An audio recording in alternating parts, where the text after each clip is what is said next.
Hello everyone and welcome back to the podcast. I am the Grumpy Surfer and your host Adz Lyson.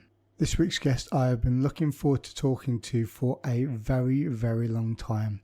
I read his book about 5 years ago and I came across it when I was just looking for books on surfing. My guest today is Dr. Wallace Nichols, the author of The Blue Mind. What this book looks at is the neurological, physiological and mental aspects of how water, and by being next to water and in it, affects us. And there are a few things in the book that really kind of resonated with me, and one of them was when you think about when you go on holiday, where do most people want to go on holiday? Next to the ocean or a swimming pool? Now you might think, well, that's just kind of standard, but is it? Is there some kind of draw that wants us to go next to the water because deep down on a genetic level we are drawn to the water, which ties in really nicely with surfing. As surfers, we're addicted to the ocean, we're addicted to the patterns, to the weather, to the way that the waves work. No single wave is the same. So I found this conversation absolutely fascinating, and Dr. Nichols, I thank you for writing this book. And I hope this conversation resonates with people. So, without further ado, please enjoy my conversation with Dr. Wallace J Nichols.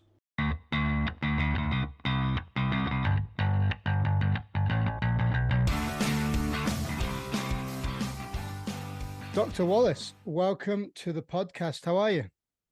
I'm good. Good to see you. Happy to be here. How come you're in Spain? My daughter goes to school here. She'll be spending 2 years in Segovia, 2 years in Madrid, and just helping her sort out a few things like student visa and those kinds of things, settling in. Yeah. Awesome. Do you like Europe?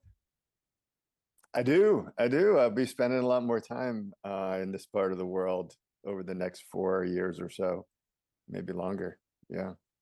You bring a surfboard with you? You're going to do a bit of surfing down on the coast in Spain? Yeah, well, I've got a friend who's got a garage full, so I'm prepared, and so we're going to get that arranged. Yeah. So the reason why I kind of got in touch with you is I read your book The Blue Mind a few years ago, and it resonated with me quite a lot. I could imagine it resonates with quite a lot of surfers out there and around the world anyway. And just to reach out and actually talk to you and for you to jump onto the podcast with me and have a chat is amazing. I never actually thought that it was going to happen. Here we are. I love talking about this topic, as I know you do, and it's near and dear to both of our hearts, and for a number of reasons that hopefully we'll dive into. Yeah, cool. So I'd like to kind of get a bit of background on you if people don't know who you are, and if you don't, why. So where did you grow up, and how did you get to the point where you are right now? Well, I was born in New York City. Probably an important point in the backstory is I was adopted, and so as a kid, had big questions, and I was a little introverted, they say now. I was called shy. I stuttered. But whenever I was in the water, I felt home, and I didn't have very many questions about things like I had on land. And you can't stutter underwater. Nobody asks you any questions, so you just have your thoughts and you in the water. And that feeling is probably why I became a marine biologist, which is why I add that story in. I wanted to align my life with the place that I felt most content, or most creative even. And so I became a marine biologist. Got a master's degree and a PhD, and went off and studied the ocean and sea turtles and plastic pollution and all the trouble turtles get into out there, and started thinking about that origin and that feeling that got me started with a career connected to water. And I wanted to read a book about my brain, about the human brain, interacting with water. And I found some about your brain on music, your brain on stress, your brain on happiness, your brain on creativity, neuroeconomics, neuromarketing, all this whole section of the library, but nothing about our brains on water, the single biggest feature of the planet. So I tried to get some people to write the book that I wanted to read, and I failed at that. They thought it was not interesting enough. And then finally, I pitched it to a man named Dr. Oliver Sacks, who's one of my intellectual heroes, neurologist, brilliant writer, waterman himself, just a huge intellect. And I thought, he's the guy. He'll write this book that I can read, and maybe he'll mention me in the acknowledgments if he's kind, that I helped in some way. And he said, and this is the point of the whole story, it's a fine idea. You do it. And you could either interpret that as a diss, just like, get out of my way, kid, or an insight. But I took it as a command, in fact. I did not take it as a suggestion or a nudge. Inside my head, I said, oh shit. But to him, I said, yes, sir. And then 5 years later, I brought him first edition hardcover signed copy in New York City. He lived a little while longer. But that's the short version of my life. I was born, I fell in love with the water. Oliver Sacks told me to write a book. I wrote it, and here we are.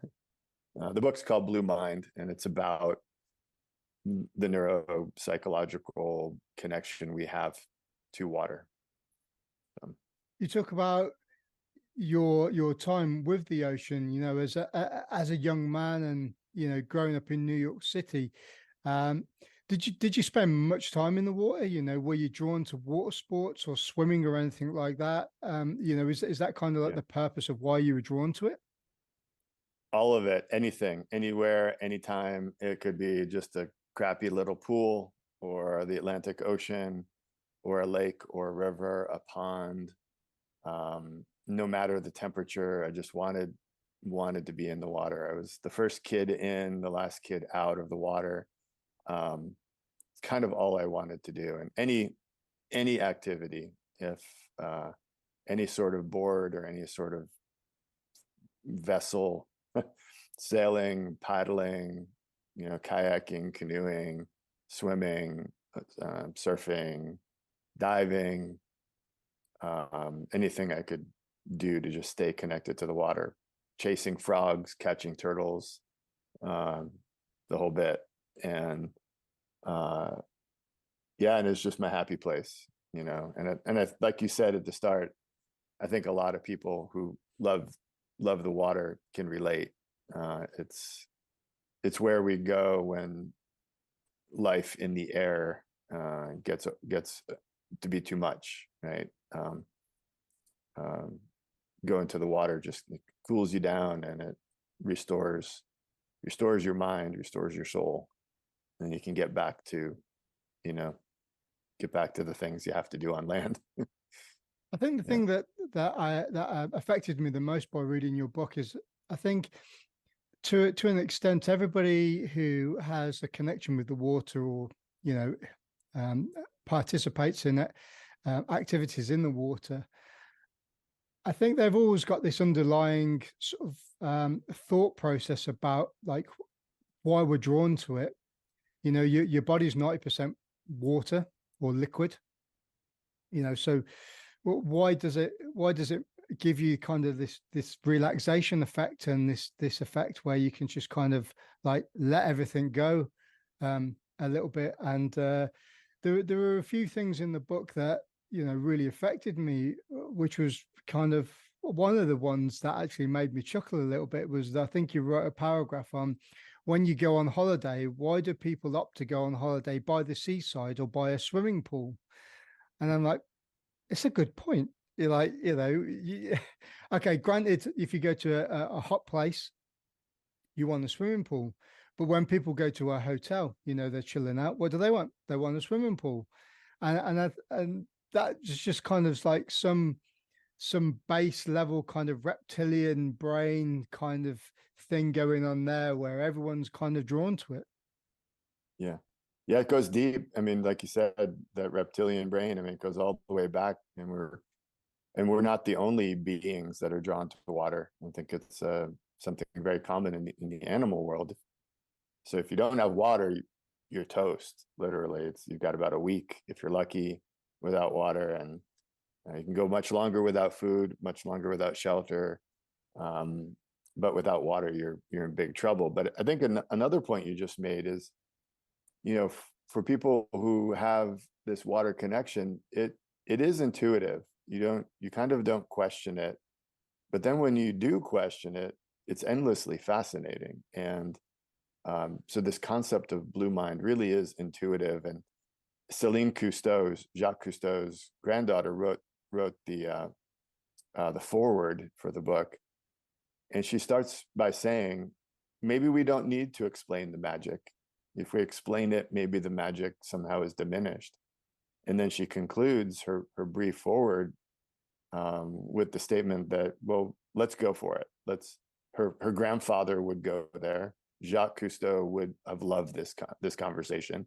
In fact, he made several statements related to this deep emotional connection that humans have to the sea. And, people protect what they love, and then that the ocean holds us in its web of wonder. Once it captures us, it just doesn't let you go. And so he was fascinated by this idea as well. So, you might say, well, why? We all know, why do we need a book about this? And I've read reviews to that extent, and my answer to that is, if I take my phone right here and I just drop it, you can predict exactly what's going to happen. It's going to go that way down, and probably maybe break or bounce off the marble floor. But you have a pretty good idea intuitively what's going to happen if I drop this, right? It's not going to go up. It's not going to go sideways. That would be super weird. It's going to go straight down, and it's going to bounce on the hard floor. Yet we have this whole field called physics, Newtonian physics, that would give you an equation of how fast it will fall, how long it will take, how high it will bounce. You can measure all of that. And nobody's going to argue that we don't need Newtonian physics to do life. In fact, it's critical to pretty much every aspect of engineering and the entire built environment. You can't build a ship without Newtonian physics, let alone build a road. So similarly, I think for Blue Mind, yes, it is intuitive. Yes, it is an ancient idea. We find it in every culture throughout all human history. Every sacred text refers to Blue Mind, refers to the emotional valence of water in some form. Yet I think we still need the research. I think we still need to produce the clinical studies that in your hands can be applied for healing, for improving lives, for even saving lives, in fact. So when people push back on why do we need to explain something that's so obvious, well, that's true for all realms of science for the most part. Even genetics, early observers noticed what happened, when you combine different kinds of plants, and then they continued to push the inquiry, and now we have modern, research genetics. I think it's the same thing for Blue Mind, and I think the research will carry on. I have no doubt about that. But what's really important is now we have enough research to know this works, it's useful, and let's put it into practice for the greatest number of people, because people are hurting right now. I mean, in a lot of different ways. People are carrying some pretty big bags of rocks. I would argue all of humanity is feeling red mind. A lot of people are burning out. So this is really quite useful idea to develop. I think your kind of comment that you just made then about, why do we need a book like this? I think if anyone asks that sort of question, one, they're pretty dumb. Because, you know, anybody that writes something like the Blue Mind, or, I'm just starting a breathwork business as well, so trying to expand out and get people more aware about breathwork and why you need to functionally breathe better. Is what all you're doing is you're not necessarily like telling people this is how it is. You're opening the conversation. So have a read of this, see what you think about it, and then let's have a conversation about it. And if it starts and gives people a reaction or something to think about, you know what? Just, some micro changes in my lifestyle are going to help. Then, that's a great thing, an amazing thing. I think the other thing as well, like you're saying about people burning out, the lifestyle and the way that the world is today is very high octane. Regardless of what walk of life you come from, whether you're a CEO of a massive corporation or you're struggling for work and money, there's these burdening stresses that kind of society places upon us, where you kind of don't really know what to do. And you could use the old catchphrase of, people are just stuck in the rat race. They're just plodding along and being kind of dictated on what they need to do and how to think. And I think, having a book like this and other books that are kind of putting information out there can really help with that. And if it can change a direction in someone's life, whether they're into water or surfing or water sports or they're not, and they just pick it up at an airport, then again, that's a great thing too.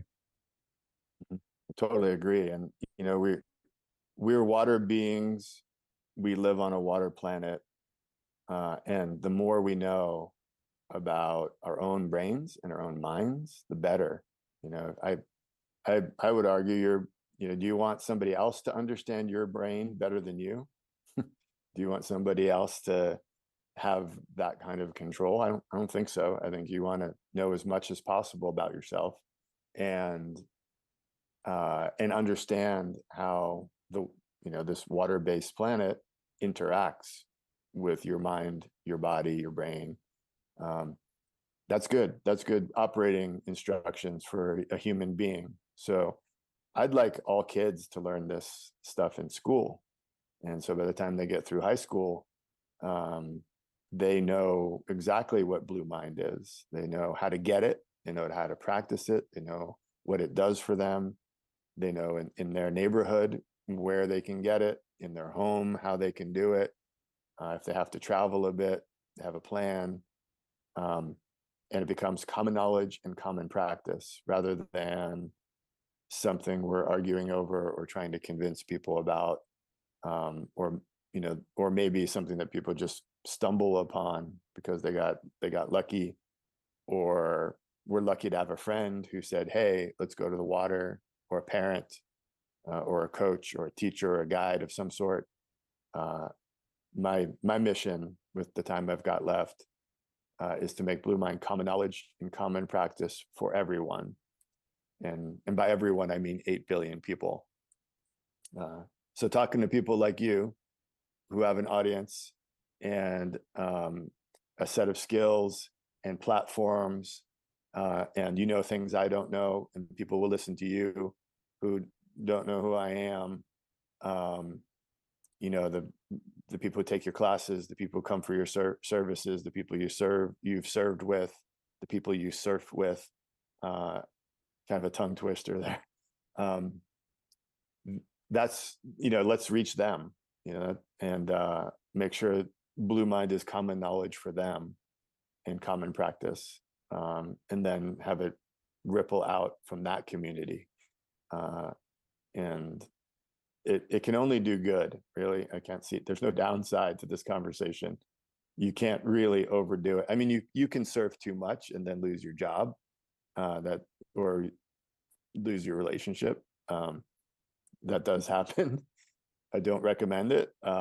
But you can't overdose. There are no really, physical side effects of it. They're very positive. So, Blue Mind is a good prescription. Yeah.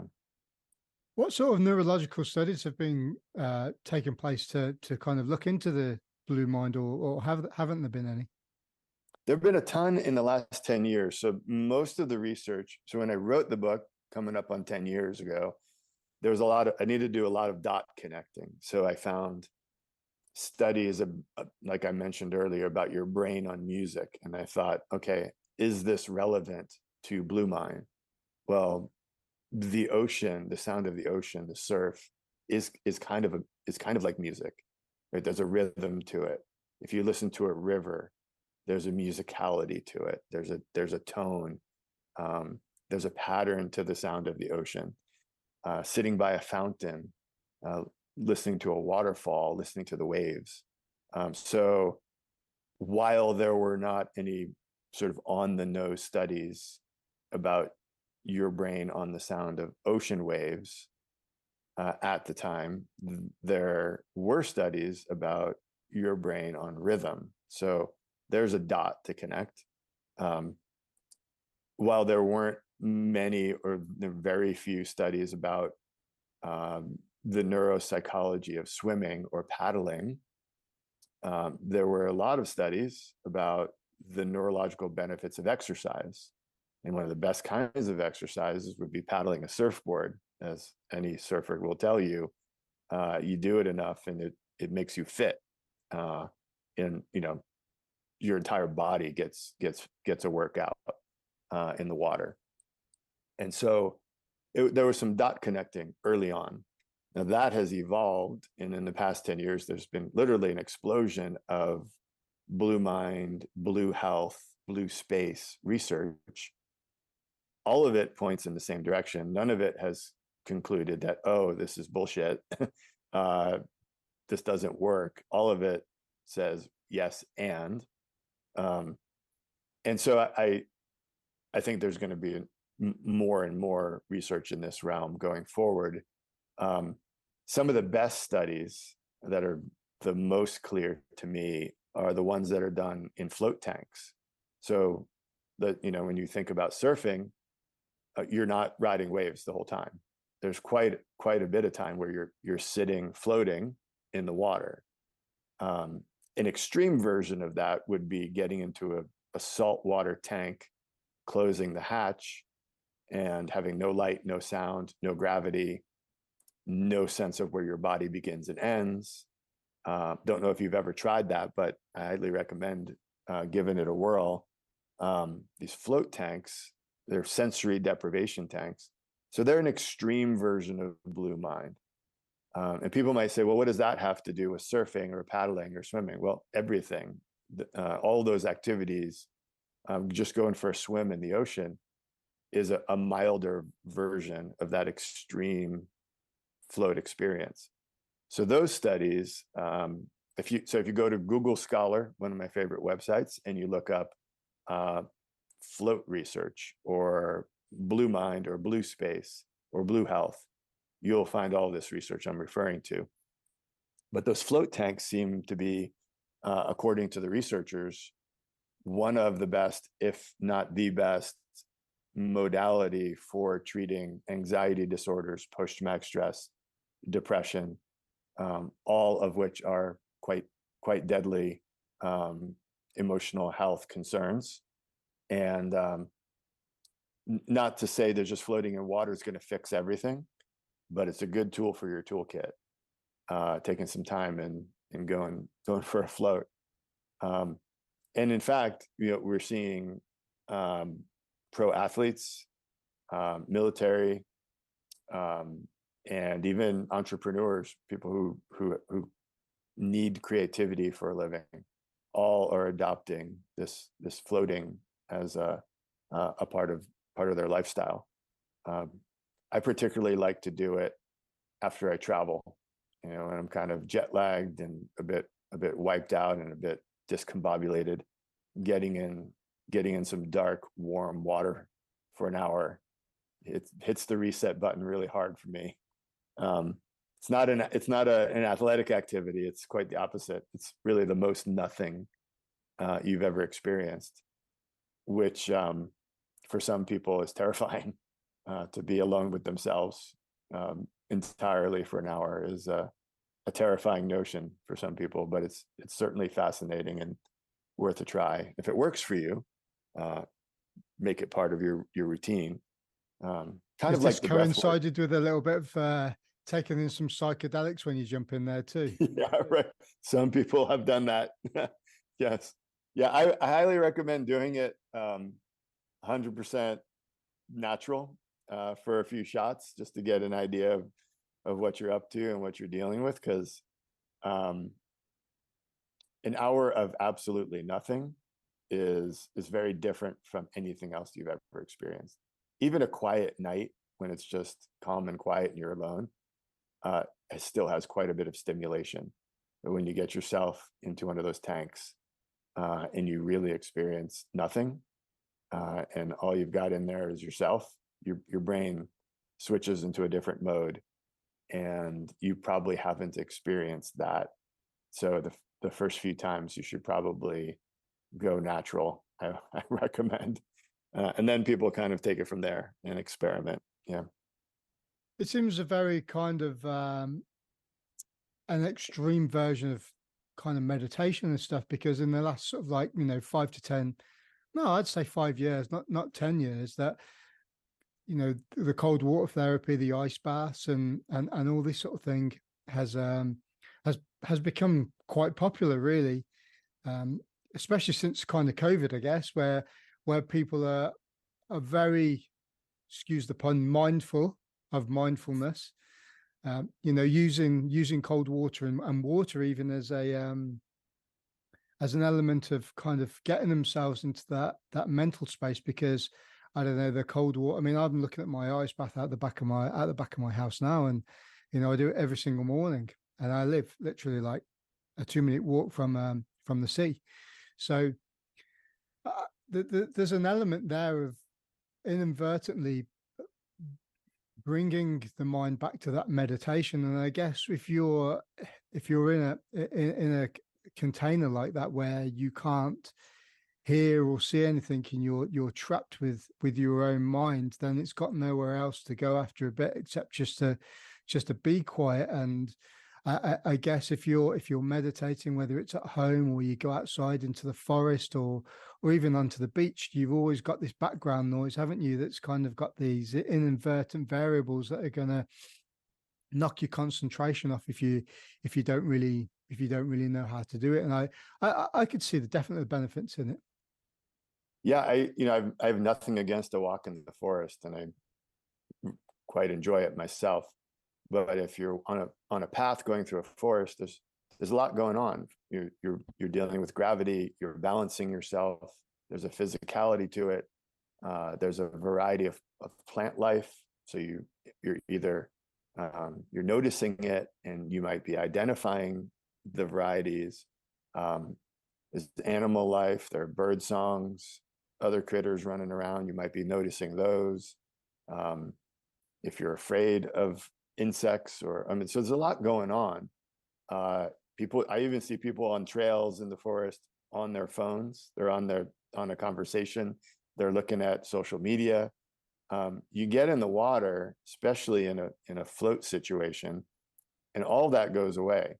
So yes to green space, yes to forest therapy, 100%. It's good for us. But to really get to this blue mind place, you really want to start peeling away the different kinds of stimulation. So part of what happens on the ocean or at the beach or surfing is auditorily things are simplified. So there's sound, but there's very little information in that sound. Now for a surfer, that will be less true.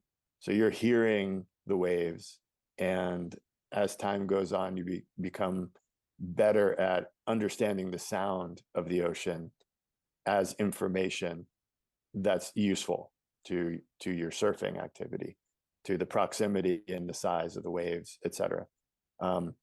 Looking out at the ocean, it's again, there's less information. There are no billboards, there are no signs, there's no built environment. There may be a boat, there may be a dolphin, there may be a bird, but it's simplified as well. So auditorily and visually, your world is simplified when you're looking out at the ocean at the beach, generally speaking. And of course, there are patches of ocean that are incredibly busy, that may have advertisements and boats and all kinds of stuff going on. But we're talking about, the less busy patches. And so that gives your brain a break. So you get a little bit of that float experience when you're participating in boating or surfing or diving and other aquatic activities, or even just taking a stroll on the beach. But if you want the extreme version of Blue Mind, I do highly recommend climbing into one of those float pods, pulling the lid down and spending 60 or 90 minutes in there. And another little pro tip would be sign up for 3 floats over a 2-week period or a 10-day period before you pass judgment.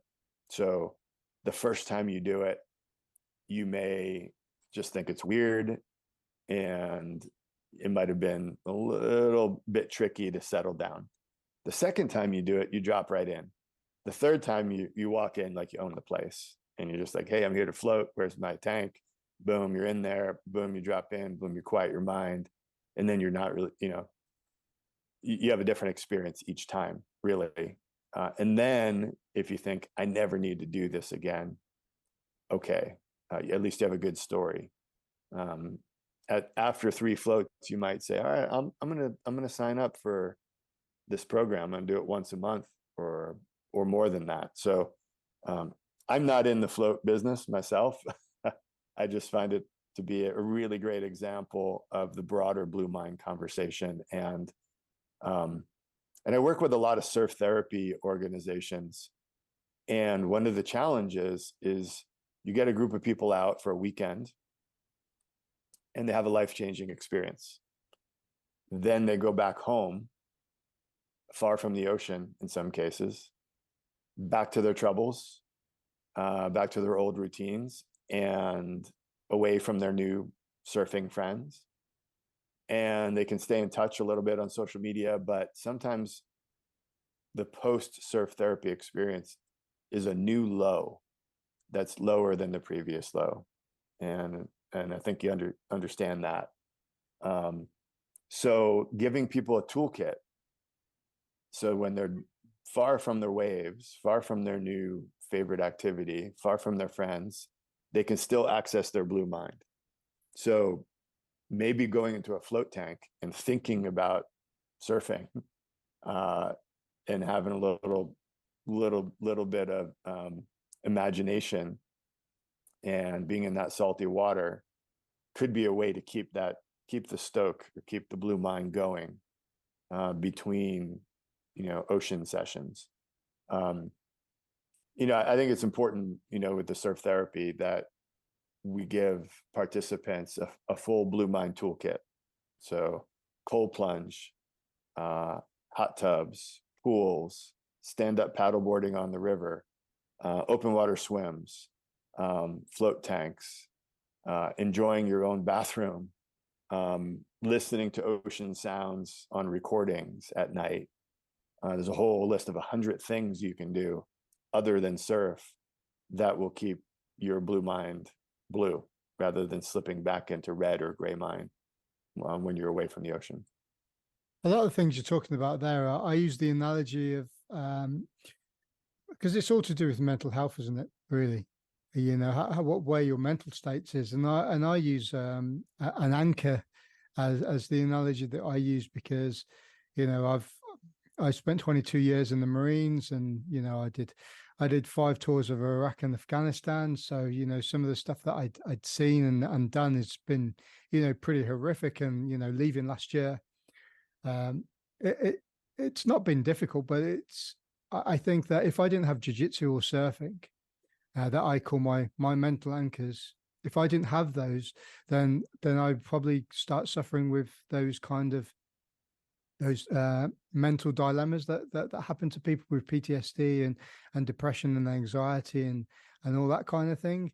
And I think one of the things that I can't really explain, which is probably, why you're saying about research needs to be done into it, is that when I go surfing and I am sitting in the water and all I'm doing is my mind isn't thinking about, what's the email that I've got to send next, or I've got to message this person about this. I'm sat there, I'm floating. Generally, I've got earplugs in because it's pretty cold here in the UK and I don't want to get surfer's ear. So, there's that element of muting going on, but you can still hear the sea and the ocean in the background breaking. And you sat there and you're floating and you're looking at the horizon, waiting for that set to come through.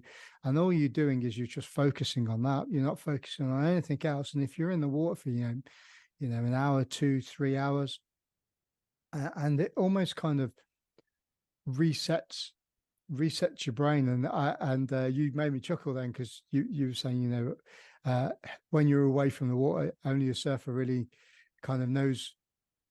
And I generally find, even though I teach jiu-jitsu as well, is that if I don't get in the water and I have a good surf with some good waves, I'm as grumpy as sin. Hence the grumpy surfer, So there's there's definitely something in that, and I don't know what it is.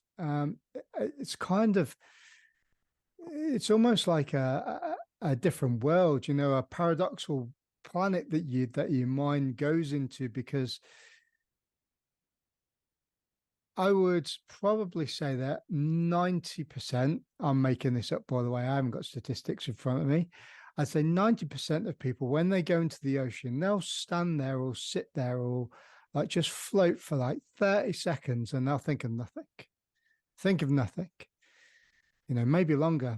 And it would be really interesting to see what triggers the mind to kind of get into that state, because once you leave the water, that kind of refreshing cleansing that it has for you is something to be matched on land, I think. Yeah, there's really, again, it's not a competition between green and blue, but if it was a competition, blue wins. I mean, but let's not go there. It's both, right? So I'm also careful to be as ecumenical as possible about water, meaning if you're in the mountains and your water is a lake or a river or a creek or a pond, lucky you. This isn't a conversation to make you feel bad that you don't live near the ocean. And if you live in the desert and you have to hike into a spring or use a swimming pool, well, lucky you. Do it.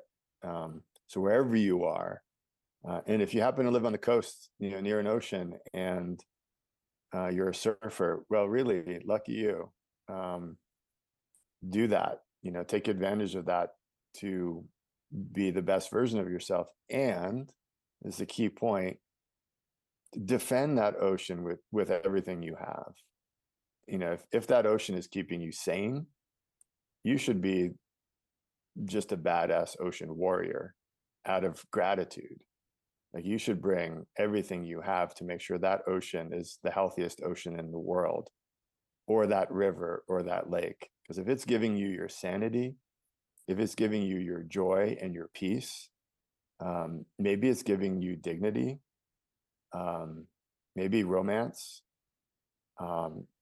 maybe it's saved your life. And I've heard that. That's your cause, man. I mean, that's you need to be giving back and defending the health of those lakes and rivers and oceans and waterscapes that you call home. And so that's where, Blue Mind, it's very personal and it's very me oriented. And then you need to flip it like literally flip the word me upside down and it looks like we. And then you flip it and you get to work and you talk to the people who need it that you know, and you drag them out of their basement where they're suffering alone, and you take them surfing or take them to the beach or take them for a cold swim, blow their mind in the best possible way with this blue mind thing, and then get to work together and do a beach cleanup or you know try fight for, I mean, in the UK and around the world, we've got lots of pollution that goes into the ocean that probably should put somewhere else. It's gross, right? It'll make you sick. Goes in the rivers, the people who swim for therapy, the veterans, the first responders who need it to get through their day and their week, and then come back and serve us. They don't deserve to swim in sewage. And so, put on your river warrior hat and get to work on that. So there's this really interesting regenerative feedback loop, I think, that occurs when we realize that these waters are not just ecologically important, and they are, and not just economically important, but emotionally, for our emotional well-being, for ourselves, for the people we love, for the people who serve us. We need to protect these waters and bring them back to health if they're suffering, or protect their integrity if they're in good health. That's the beautiful little feedback loop that I see occurring with this conversation as it grows. It has really fueled the efforts of my colleagues who are in the front line of the ecological and the economic aspects of our waters. And I have a guy that I've surfed with named Martin Pollock, and he's from the UK. Yeah, I've done a podcast with him.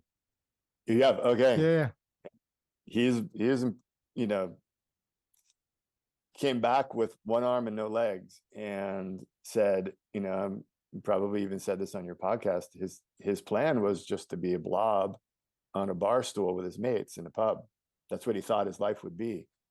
And then he started surfing, and the plan changed. And he just got better and better and at it, and inspired a lot of other people to get out there. And he said, I'm an ocean warrior. I'm trained. Our government spent a lot of money to train me to be a warrior. Now I'm an ocean warrior, and inspiring people and going out with people who need it. It's a big mission. It's a big calling. And people like Martin and his colleagues and friends, are great examples of how it all works and how it creates that positive feedback loop. So you don't even need to call yourself an environmentalist. You just go out and defend the ocean that gives you life. Call it whatever you want, ocean warrior, environmentalist, eco person, doesn't matter. Just that ocean is not going to be very good at taking care of you if it's full of crap, literally, or plastic or oil, or just has dead fish. Or I was surfing with my daughter in Southern California once, and she was paddling along, and there's something on her foot, and it was a diaper, like a used diaper. And she's like, "Guacala," gross. Let's get Guacala is gross in Spanish, but let's get out. Like, I'm not going to surf in diaper water. And so that shatters your blue mind when you're out there, and it makes you sick or looks bad, or you encounter, animals that are in bad shape. The flip side of that is if you're out in the water and a sea otter hops up on your board, that's pretty cool. Well, or a dolphin swims by, or if you surf with wildlife, if you surf in a healthy, productive, clean, thriving ocean, it's just awesome. It's just like you feel alive, and it restores whatever might have felt broken that day. And you get, like you said, you don't think about your problems. You get a break, you get a reset, and then you throw in some animals out there with you, and It's full of awe and wonder, which is a whole other conversation. What happens to our brain when we experience awe? It opens us up to compassion and empathy. That's what the research says. So you get out of the water, you're stronger, you're rejuvenated, you're more clear-headed, and you're more compassionate. Wow. That's a good drug right there. That's prescribed that far and wide. I think we're stuck in a dichotomy or a dilemma or other D words in regard to kind of the environment and how we look after it. As a species, as humans, we're ever growing, and we only live on a small planet. Planets. I use that percentage. 90% of the planet is covered in water. So,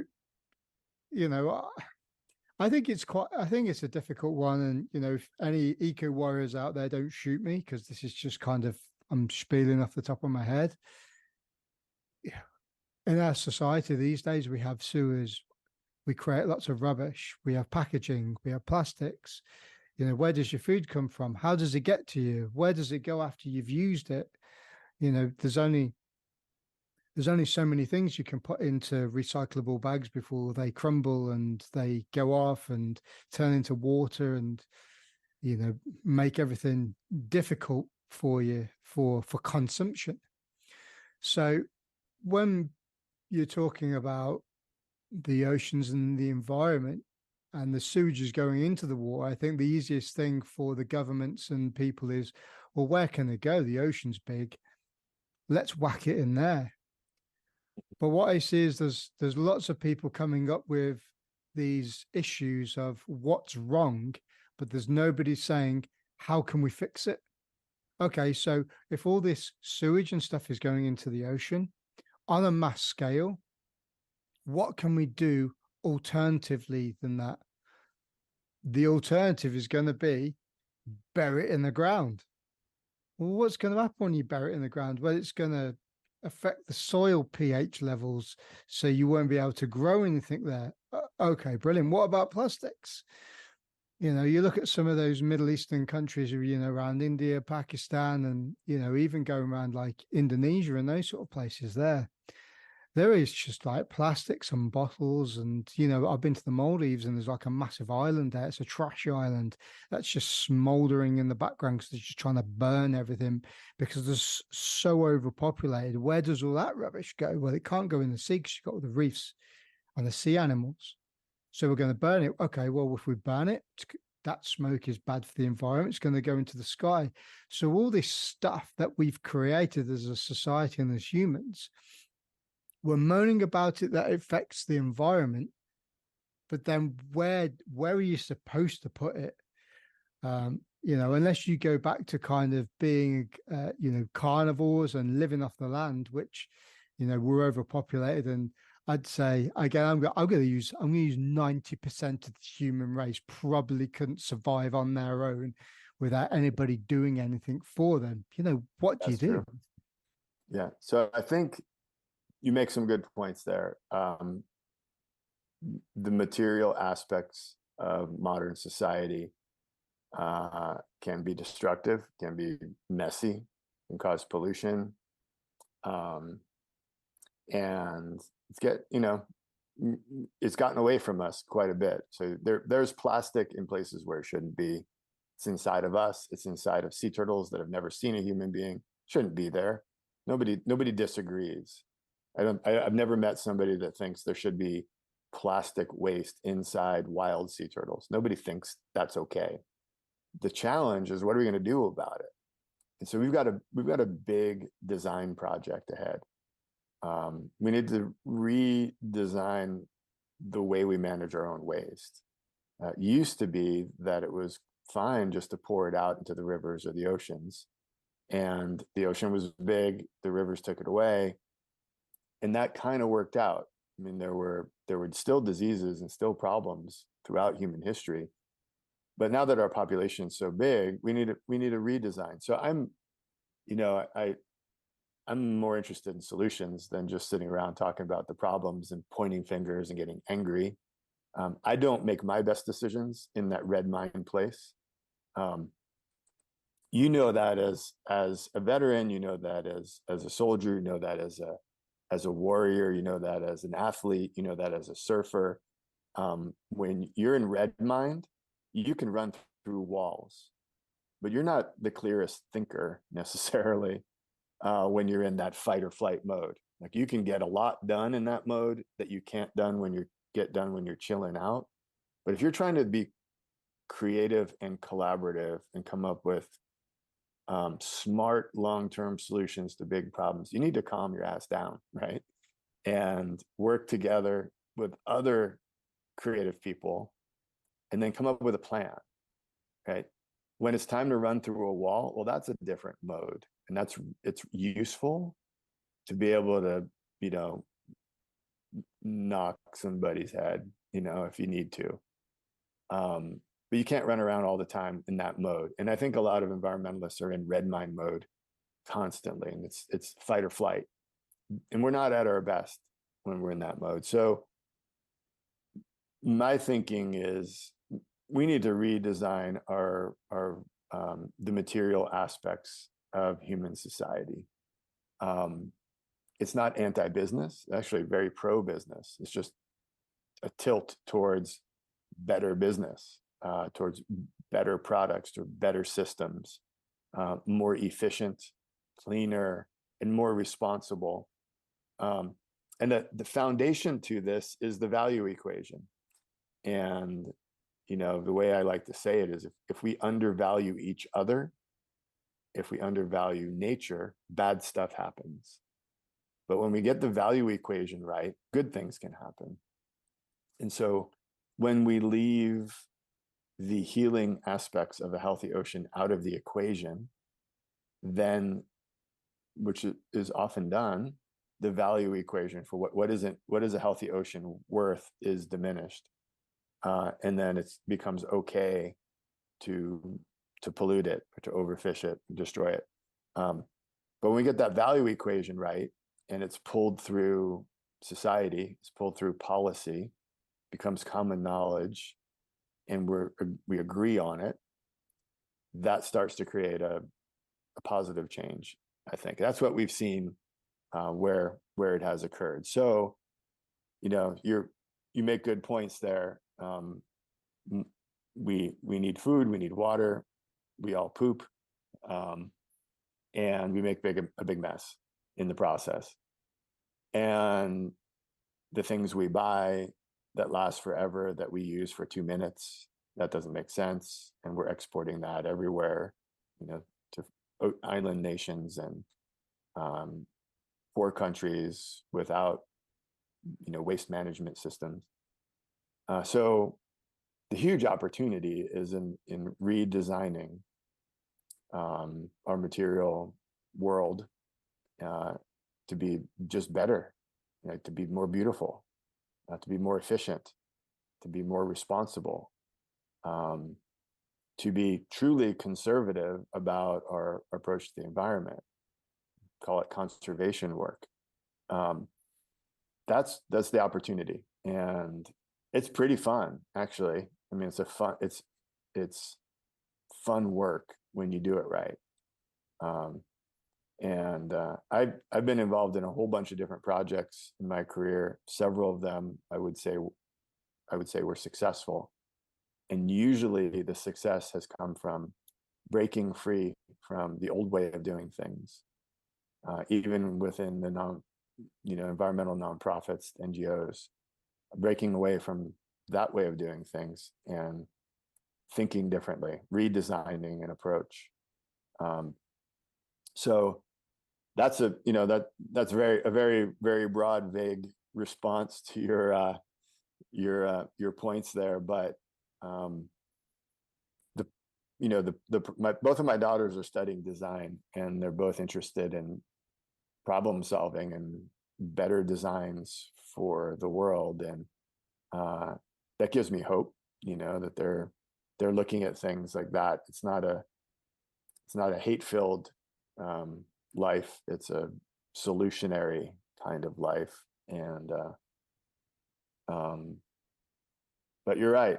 There's a lot of us, and we consume a lot of resources. So let's figure out how to do that in a way that doesn't take down the whole show in the process.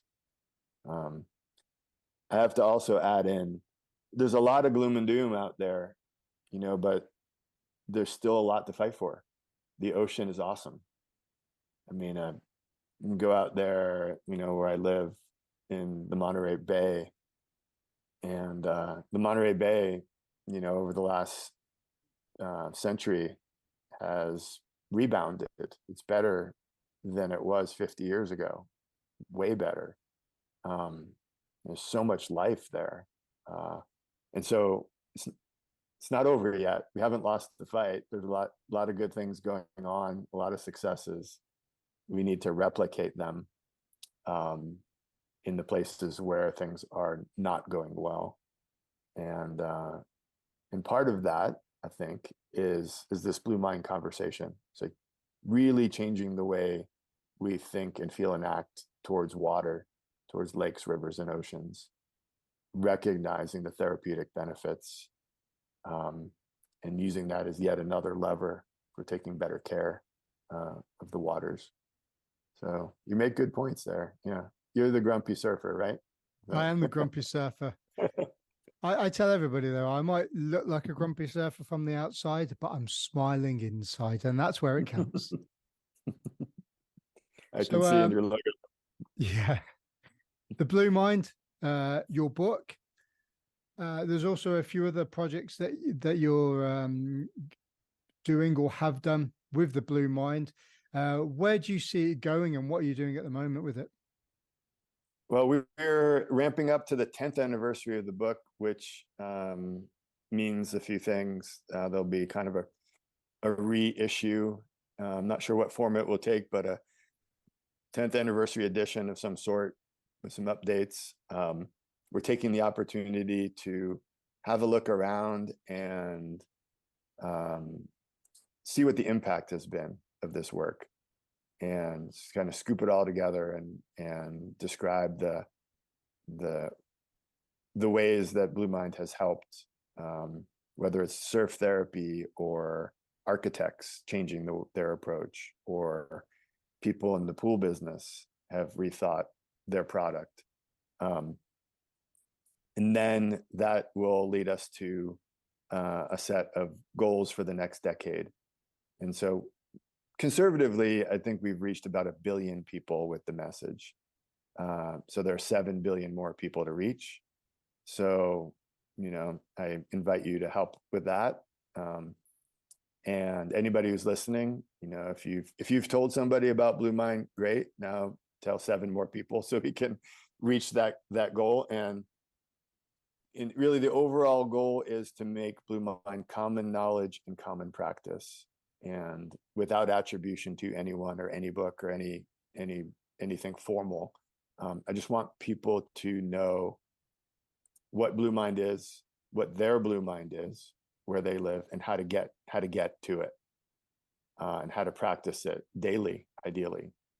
And we're getting there. It's slowly sinking in and spreading. And so that's really what I'll be doing, for the next decade, is finding people like you to talk to, print journalists, filmmakers, podcasters, and making sure this idea is firmly placed, in the conversation.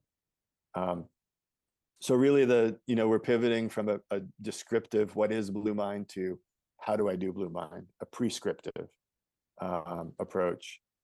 So that's, I'll do a few more podcasts probably in the next 10 years as well, and help with some films and keep the dissemination of the idea going. On a personal level, we lost our home and our stuff, you could say, all of our stuff in a big wildfire, and sort of figuring out what that means in terms of the land that remains, and how to live through that, and what that looks like.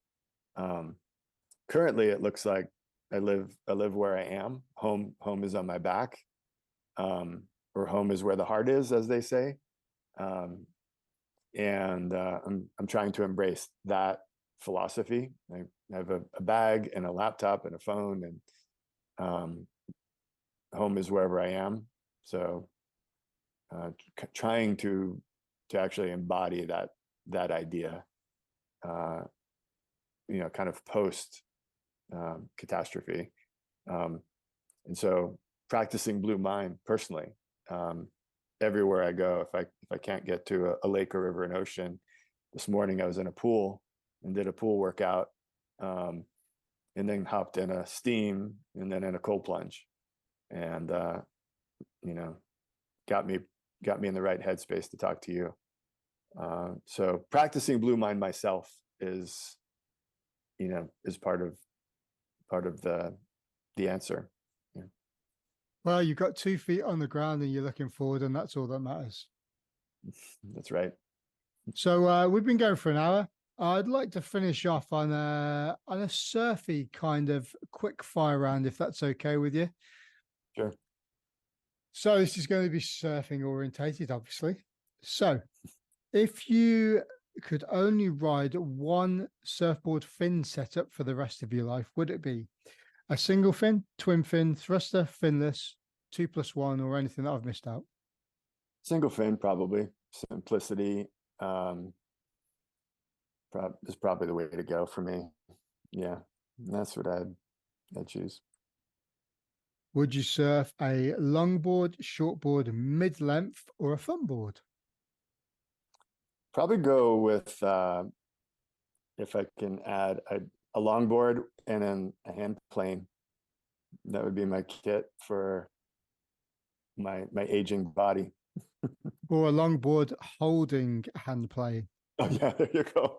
For when you don't wear your leash and it goes and hits somebody, and then you're on the wave with your hand plane. There you go. Yeah, continue. Yeah. Yeah. Good combination. I have a hand plane in my back pocket. The best person to surf with in a lineup? My daughters. The worst person to surf with in a lineup? Oh, worst person, maybe my daughters. I was going to say you can name names if you want to. It's up to you. Yeah, I'll keep it broad. My daughters. I think that's, yeah. You got just the family connection is always nice, and then the complaining is always a pain in the ass. Yeah. If there was one place in the world that you could surf for the rest of your life, where would it be? Wow, that's kind of tough. I just got back from Moorea, Tahiti, and that's fresh on my mind there. So I don't need big waves. That's, I'd probably just hurt myself badly again. So warm waves with some humpbacks in the vicinity. That's pretty sweet. Turtles. Yeah, don't come to the UK then. It's cold. And I'm wearing neoprene all the time. I'm 42 years old and I'm still wearing a 543 in the summer. So figure that one out. Yep. Dr. Wallace Nichols, thank you very much for joining me on the podcast, and I appreciate your time. Thank you so much. I love the conversation, and talk to you soon. And that's it. If you like the podcast, please like, share, and subscribe, and leave us a little review on any of the platforms that leave reviews. Thanks for listening.